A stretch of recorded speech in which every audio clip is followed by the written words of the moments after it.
Well, good morning and welcome, everyone. Thank you for joining us today. It's great to have you here. For those who don't know me, I'm Luke Crouch. I'm an account manager here at Lumi. I look after all things AGM related and equally on the investor relations side of the business. But of course, today's discussion is really centered around the virtual meetings guidance issued by the GC100, which provides important clarity for listed companies who are navigating the virtual and hybrid AGM space. Now, the guidance is pretty clear in that it supports digital participation, provided that shareholder rights are fully protected. I think for governance teams, challenge isn't necessarily about understanding the principles. It's more about ensuring that the execution stands up to scrutiny. So this two-part series is really just designed to bridge the gap between the guidance and implementation. So I think it's important to first highlight the core elements from the guidance. So on the slide next to me, you'll notice all 8 core provisions. Today, we'll focus on the first 5 areas, covering documentation, access, voting, and broadcasting. So if we just briefly run through each of those. So if you have a look at provision 1, it's all about promoting engagement and dialogue. And it mentions that virtual must not limit participation in any way, shape, or form. Provision 2 is about maintaining a dedicated and up-to-date meeting information area. Provision 3 mentions providing a clear notice of instructions on access, login, Q&A, and voting. Provision 4 is about ensuring required documents are accessible throughout the meeting. And finally, provision 5 mentions that directors must be seen and heard when responding, and that the chair must be visible throughout the duration of the meeting. Now, these areas are all closely linked, right? If you have a look at it, visibility supports accountability, real-time voting ensures engagement parity, and compliant delivery brings the whole meeting framework together. And then in our second session tomorrow morning, we'll have a deep dive into the Q&A process. And just so you know, I'll be moderating both sessions, and I'm joined today by my director, Ben Riley, who will demonstrate each of these key areas live on the platform. So Ben, welcome. Thanks for joining us today. Morning, everybody.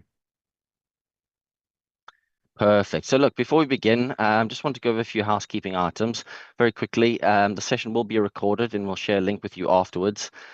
Just to note that if you do plan on joining tomorrow's session, you can use the same link that you used to join today's webinar. We'd love for you to participate throughout the meeting, so please feel free to submit your questions or comments via the messaging tab on the platform. It can be found on the left-hand side of your screen. We've also uploaded a copy of the GC100's guidance along with a few sample notices of meetings, and that can be found in the Documents tab, again on the left-hand side of your screen. And then finally, we'll conclude today's webinar with a survey. We just kindly ask if you wouldn't mind filling that in, as it just helps us plan for future webinars to make sure that we're always delivering high quality content that's relevant to you. The link to that survey can again just be found on the left-hand side of your screen under survey. So look, let's jump straight into it with the first focus area, which is all about practical compliance, right? And it's highlighted in provisions 2, 3, and 4. So Ben, would you mind just setting the scene for us and showing us what this looks like in practice? Sure thing. Thanks very much for that intro, Luke. So good morning, everybody. My job today is to really show you the platform, what good looks like. And ultimately, with all of these types of things, I think I'm going to sort of highlight straight at the beginning, there's a huge amount of optionality here, right? There's not one way that fits all businesses. But ultimately, what we can try and do today is just show you how we can bring in certain elements of the platform to hopefully tick off some of these provisions. So really starting out, as Luke kind of alluded to, their provisions around good governance, and where I believe that kind of links through to is good transparency as well. And if we can just share my screen now, Ollie, ultimately for me, that starts off at the notice of meeting. Now, it is not my job here to teach you how to suck eggs, right? For those who have run elements with an online or meetings with an online element, hybrid meetings in particular, you'll be very familiar with the elements that have to go into your notice of meeting. But ultimately, when companies move or plan to move to sort of utilizing virtual or digital first, perhaps, really where we've seen good examples of this is bringing that access and how individuals access online right to the very forefront of their notice of meeting. So right there on page 1, this is where you need to go, making it very clear and obvious how an individual will navigate to the actual online platform that they're going to join the AGM on. And then ultimately following that up with really clear instructions, as I just show another example around Once they have found that URL, how they then log into the platform itself. So, and how they then utilize certain features in it, how they watch broadcasts, how they access those documents. And where again, we've seen very good examples of this is this meeting documentation really is an evolving thing that is located and pointed to from multiple angles, not just hosted, or sent out, should we say, but hosted in an AGM or a dedicated AGM location on the company's website, as well as then, as I'll show you later on, hosted within the platform itself as well.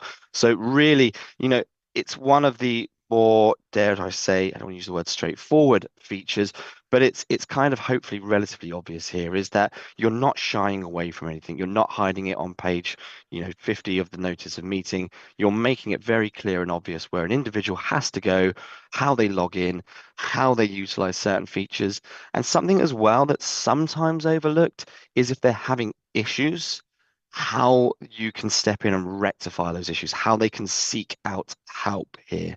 So you'll see here from the BA example, there's a dedicated email address that individuals who are having issues can reach out and contact their registrar, particularly around, obtaining username and passwords to log in, which, to be honest, is where we kind of see, not many, but where we see most of the kind of, issues with people. What's my login? What's my SRN? What's my PIN? So making it very clear and obvious how somebody who is struggling to log in can gain help from the company, from the registrar, and from ourselves as well. I'll show you where we can do that as well in a moment when I kind of log into the platform. So that's kind of your kind of key element first and foremost. And I think the final point on this, and we'll touch about this more tomorrow, is around transparency of Q&A as well. So if you are going to moderate questions, it's kind of, being upfront with that in the kind of notice of meeting. So kind of ticking off those points there around that sort of transparency and really kind of engagement with your shareholder base as to how they access these meetings. Now, for those who have kind of hosted a hybrid meeting, this will hopefully be familiar with you. And we're kind of going to take you through now sort of phases 2 and 3. But Luke, do you want to just kind of line those ones up for me? Yeah, absolutely. Thanks, Ben. I think that takes us that segues really nicely onto our next focus area, which is all about secure and real-time voting. Now, although the voting is not necessarily framed as a standalone provision, it does underpin the legitimacy of the meeting, and it's mentioned in provisions 1, 2, and 3. So, Ben, would you just kind of walk us through that and show us what that looks like? Perfect, absolutely. So, voting, of course, obviously an individual needs to be logged into the platform first and foremost. Not to sort of jump around here a little bit, but I failed to sort of remember and remind myself that actually when you are logging in, just to go back to the previous point, is that again being very upfront and apparent and transparent with if somebody's having an issue logging in, you've got a trouble logging in section here as well that can take us straight through to us as technical support, and we'll often also have a kind of place for the registrar support as well there. So I'm just going to log in here now. And clearly, of course, what I'm showing you today is a demo very much branded to Lumi.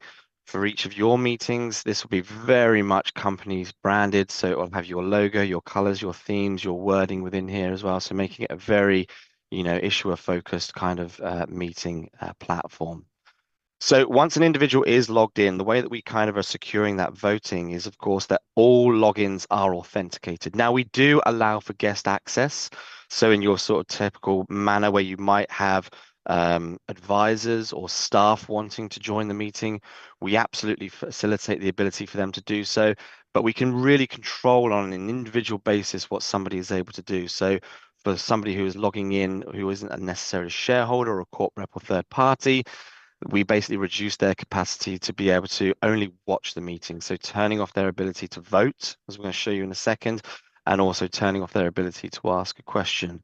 And all of this information really pulls through to a central resource. Okay, so a central location where we're combining the online element.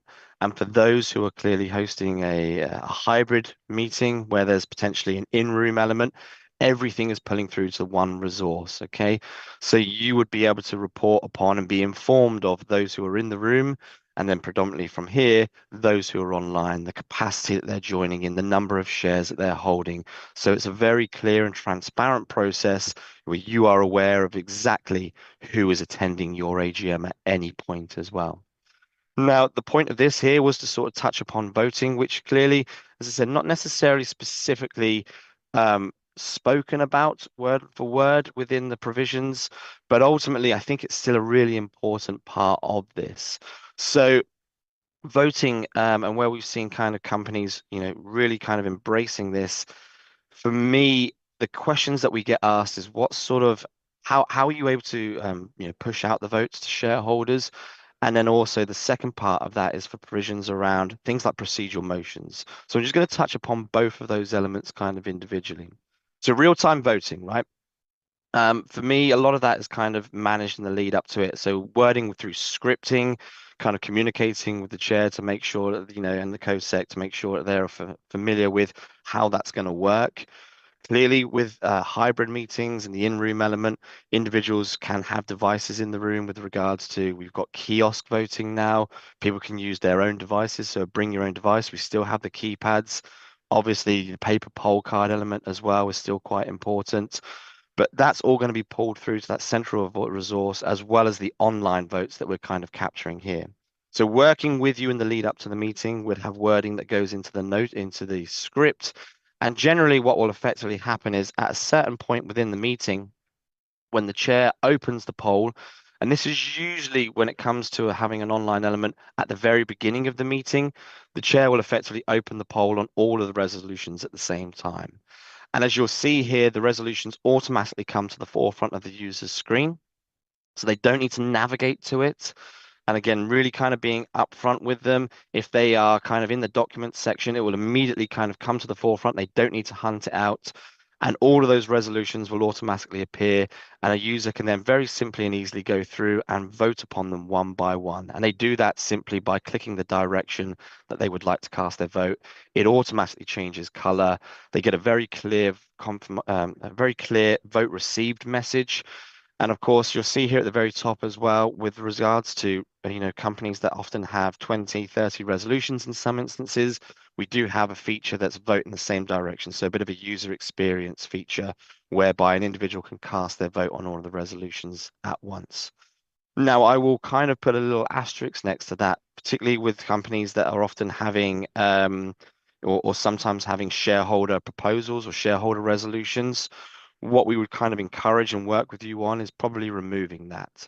As the platform will evolve, what we're hoping to do is change this into vote as per the board's recommendation. For now, though, it's vote in the same direction. So if you do have a shareholder resolution at the end where you're encouraging shareholders to vote against, we would encourage you to turn this feature off and simply have the resolutions listed just to avoid anybody accidentally voting in a direction that you may not want them to do so. So resolutions, as I said, appear here. It's all in real time as well. So we're capturing these votes, adding them to the proxy votes that we've received prior to it. And so when we do close those that poll, we do immediately have a result to share.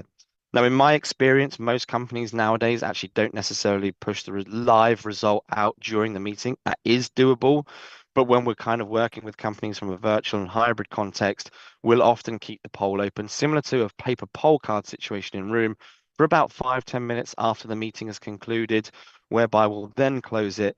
Your registrar will then scrutinize those results and provide you with the scrutineer reports for you to then ultimately publish later on.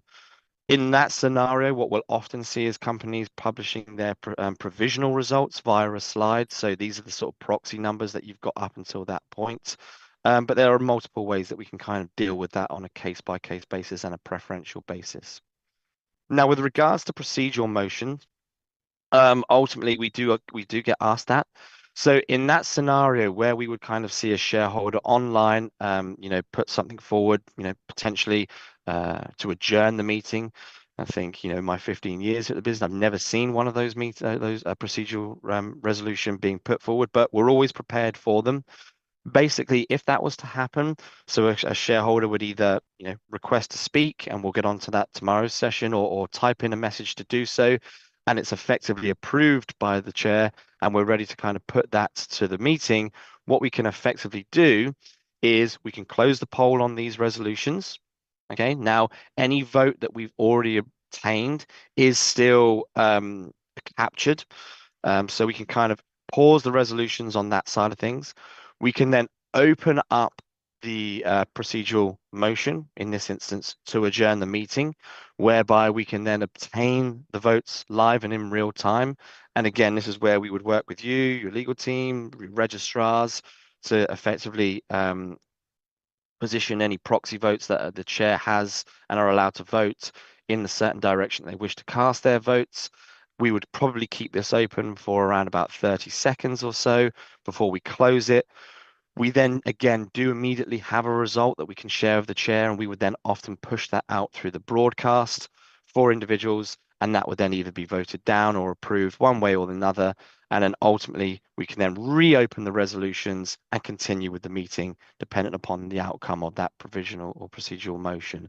So, one of these things that I will kind of say is that this is not something we would rush, right? As much as we kind of line this up in a manner so we're all prepared, and we often see individuals have pre-prepared scripts, etc., which is absolutely fine. If something was to be approved to go to a procedural motion, we're not going to rush it. We're all going to take our time. We would open and close certain resolutions depend upon. We do have a result though, and we are able to kind of move on with the meeting dependent upon that. So that's really important. So that's voting. Okay, focus area 2. And I appreciate with all of this, we've got 30 minutes, right? So we're kind of rushing through some of these sort of features, but where I do want to sort of spend time is potentially on the next area. So Luke, do you want to just line that up for us? Yeah, perfect. Thanks, Ben. I think that was nice and clear. So, look, let's move on to the final focus area, which is all about broadcasting standards and board visibility, and probably one of my favorite topics, to be honest. So, if we have a look at provision 5 specifically, which focuses on the visibility of the board and the chair during the AGM. Now, in virtual or hybrid meetings, the shareholders' ability to see and hear directors clearly is central to accountability and transparency, right? It's not just necessarily about the production quality. Broadcast standards are also supported in reference to engagement parity under provisions 1, but the director visibility is primarily addressed in provision 5. So Ben, yeah, would you just mind walking us through this and show us how the platform handles this, as well as some of the different broadcasting options?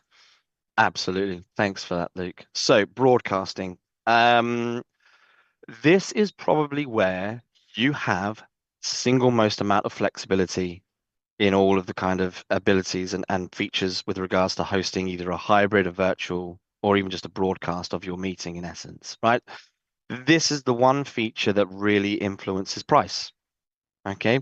When I'm often asked, how much nowadays is a sort of virtual meeting? Well, that has a huge amount of sort of, elements and optionality behind it. Prices can start as low as around about £3,500 for a small cap, low cap, small cap company with a small shareholder base. But really, where that price can start to kind of be influenced one way or the other is through the broadcasting types. And ultimately, what we often do is kind of split broadcasting styles into effectively three categories.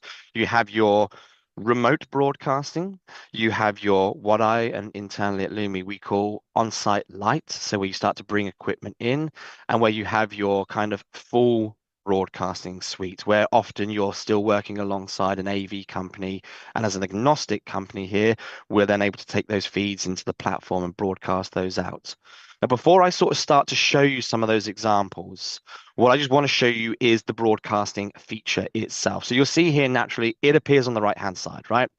And a user can kind of contract and expand that broadcast. They can go full screen on it. They can have it. But there are some really key attributes of a broadcast that I think are incredibly important before we show you the styles. And that's around the actual stream types. So some of you may have already heard the term low latency. That's really important here as we start to move into, hybrid and in particular virtual AGMs. Low latency broadcasting.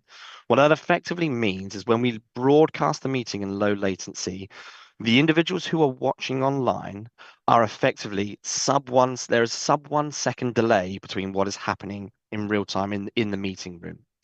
Now, in past years, that length of time used to be roughly around about 30 seconds. So you can imagine prior to that, with regards to like good governance, if you're having procedural motions and good Q&A sessions, if an individual is watching online and is 30 seconds behind the meeting, that's really putting them at a disadvantage to somebody who might be in the room. They're responding late. They're asking questions and the topic might have already moved on. So being able to broadcast in low latency is a really important attribute to good governance with regards to virtual meetings. And we do that by default here. So, as I said, an individual who is online is sub 1 second behind. They are as close to parity, they are as close to being in the room as we possibly can get them. Now, you'll see down the bottom right-hand corner, when we stream our meetings, we stream with a primary stream and a secondary stream. That primary stream is the low latency, and the secondary stream is a slightly higher latency. And that's to do with bandwidth. It's to do with bandwidth. I always use the expression, if somebody is in the Outer Hebrides watching on a 3D signal, low latency does require a slightly higher quality connection. If you're on that 3G signal, you're likely to get a little bit of buffering. So we stream on a slightly higher bandwidth as a secondary stream so that they are able to watch. It requires far less bandwidth to be able to do that. And then there's a second attribute to this as well, which is redundancy. Really important. One of the questions I get asked most is, what happens if something goes wrong? That is a very kind of broad question, but it often alludes to the broadcast. What happens if something goes wrong with the broadcast? So we stream on our primary and our secondary because they are two separate servers. If one was to fail, we can immediately fail over to the other and vice versa without impacting the flow of the meeting. So we've kind of got, we're trying to remove a single point of failure here by having them on there. And an individual can kind of select between the two here by selecting that stream. There is a sort of third element to this as well, where we've seen companies use it for certain languages, for utilize, Prudential, for instance, companies that are traditionally dual listed, where we're streaming in English and in Cantonese in those instances. So we can use it for multiple languages as well, where that might be a kind of requirement, but slightly rare when we're coming to UK companies. So broadcast panel sits within here. Let me show you some of the styles now. And as I alluded to at the beginning, this is where you can start to see your kind of bronze, silver, gold, sort of whether you want to call it in that sort of terminology or whether you want to call it, small, medium, large, whatever it might be. And again, these are just examples, okay, right? So of meetings that we've been involved in where we've worked with external people. And your starting point is that remote broadcast, as we refer to it. And in essence, the core element of this is that we are using existing infrastructure. So basically, there is no requirement to necessarily bring equipment on site. We are using individuals' webcams. We're potentially, individuals are in a boardroom and there's a webcam within that boardroom, and we're basically pulling that into our studios, mixing it, as you can see here, in a very professional looking broadcast and broadcasting that out for individuals to watch. Now, as you'll see, there's some key things here with regards to the location of board members. What this provides you is flexibility. You don't necessarily need to have all of the board located in one area. Now, we've seen that work in good effect with regards to general meetings sometimes, but ultimately with regards to AGMs, where we've often seen it work quite well is you've got maybe one or two or three board members, your key individuals, your chair, your CEO, your CFO, located in the boardroom with the camera in there, and that feed's being pulled through. And then you've got your other directors effectively located remotely. But ultimately, how you then display that to the audience is really important. So we've got things like lower thirds here, but cameras turned on. Modern technology allows us to do really great things. And what we would effectively do here is make sure in the lead up to it that we're running through technical run throughs to make sure that individuals are comfortable with the process of doing that. So really kind of important. Then it's kind of, the same sort of thing, but you're starting to move up. As you can see from this example, Barrett Redrow, I think they're at their lawyers' offices.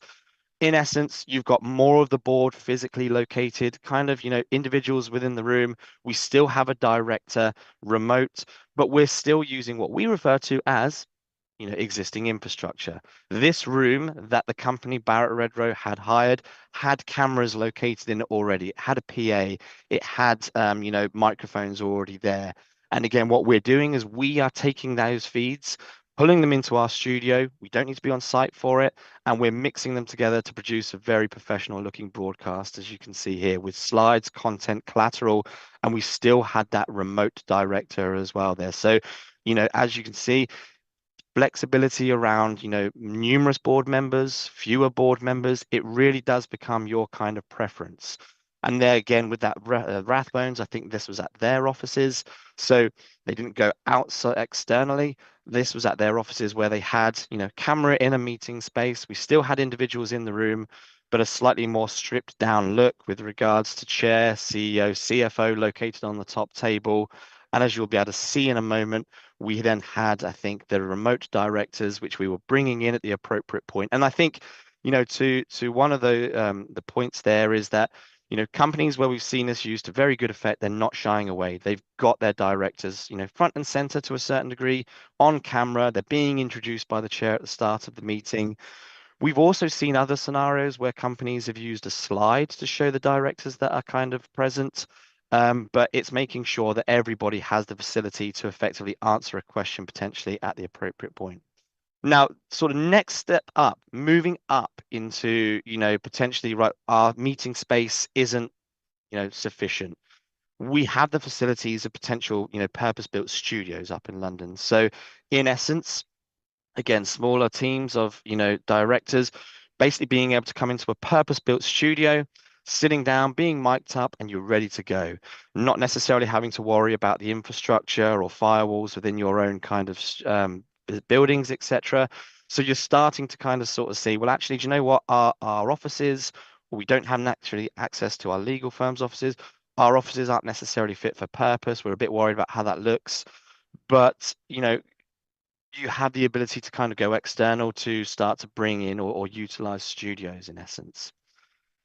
Now, the middle ground here where we start to sort of say, okay, well, this is what we refer to often as on-site lights to a certain degree.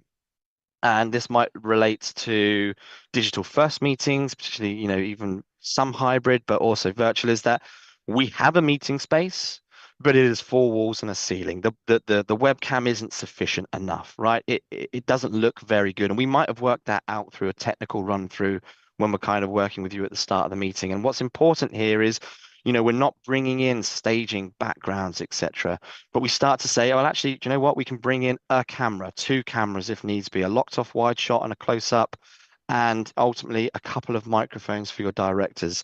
So you're starting to increase the equipment, but not absolutely blowing the budget out of the window kind of thing. And that's really important ultimately, as you kind of sort of say, well, we want the quality, we want to potentially use some of this collateral post event, but we don't necessarily want to have, everything like staging.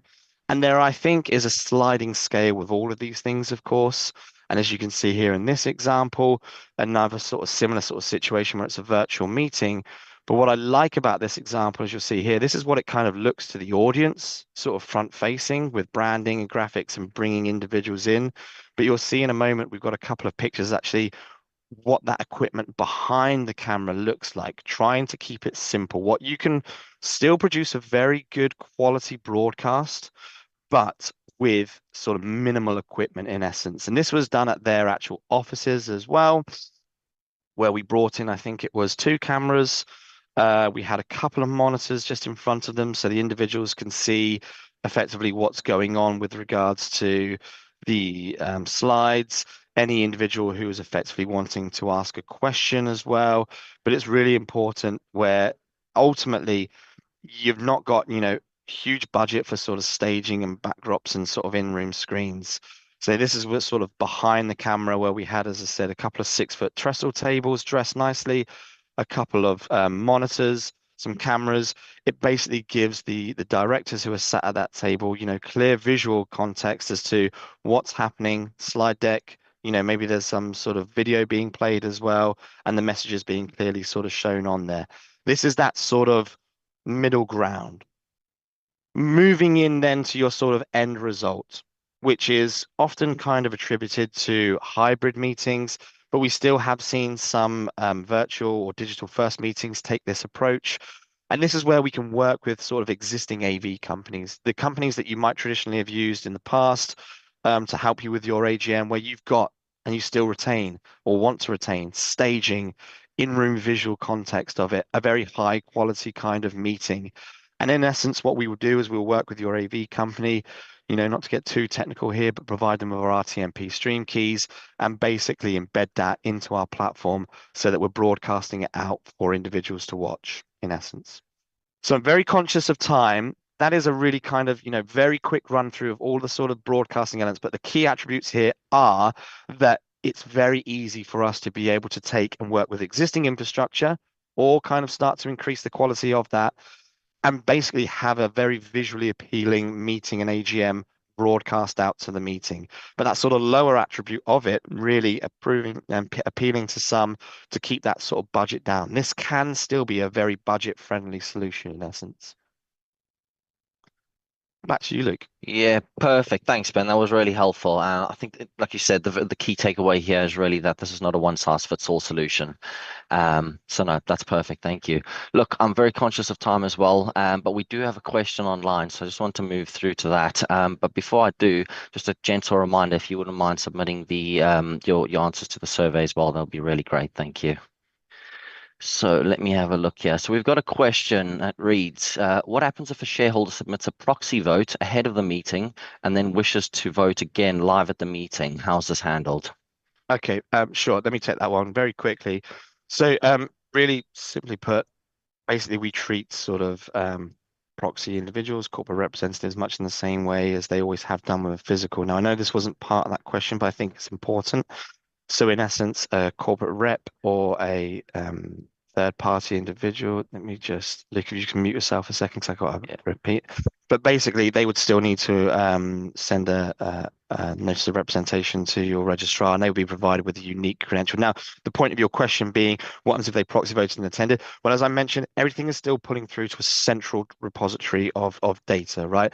So in essence, if they still physically attend, and they choose to change their mind or vote again, it will automatically revoke their proxy vote and replace that with their live vote. So there is no double counting here. There is no kind of, individuals. Well, there's no double counting in essence, and everything is auditable as well. So post-event, you're able to see if somebody has proxy voted and attended the meeting and changed their mind. If they attend the meeting and don't choose to vote, their proxy vote is retained in essence. Perfect. Thanks, Ben. That's really very helpful. So I've seen we've just had another question come through very quickly. So this is from Stuart Watts at Albion, and Stuart asks, "What are your views on shareholders asking questions via messaging on virtual meetings? Is this enough for engagement, or is it moving towards shareholders being able to speak on virtual meetings?" Oh, Stuart, you're going to have to join us tomorrow. 30 minutes is a snapshot, and it's going to take me 30 minutes just to go through all the amounts of questions and methodologies behind Q&A. Tomorrow's session is dedicated purely on Q&A. So please do join us tomorrow if you can. Alternatively, as Luke said at the beginning, we'll send out a recording of this so you can rewatch it. But basically, we'll go through how individuals can ask a question, how they're able to type, how they're able to ask verbal, how they're potentially even able to ask and with the cameras turned on. We'll go through all of that tomorrow. So I'm gonna sort of, bypass that one. We might answer it tomorrow for you. Perfect. Thanks, Ben. That's great. So look, just a very quick wrap up and recap, right? So the GC100's guidance not only supports virtual and hybrid AGMs, but also provides clear guidelines to ensure execution quality. So today we focused on areas around broadcasting integrity, voting security, and practical compliance. And then to Stuart's question there. Tomorrow's session will focus specifically on Q&A transparency and practice, which is covered in provisions 6, 7, and 8. And that'll include things around managing questions within a controlled framework, ensuring equal treatment of online shareholders, and what good practice looks like during a live AGM. But for now, that's a wrap for today. So thank you very much for joining us today, guys. Really appreciate it. And hopefully we'll see you tomorrow. Thanks, everybody.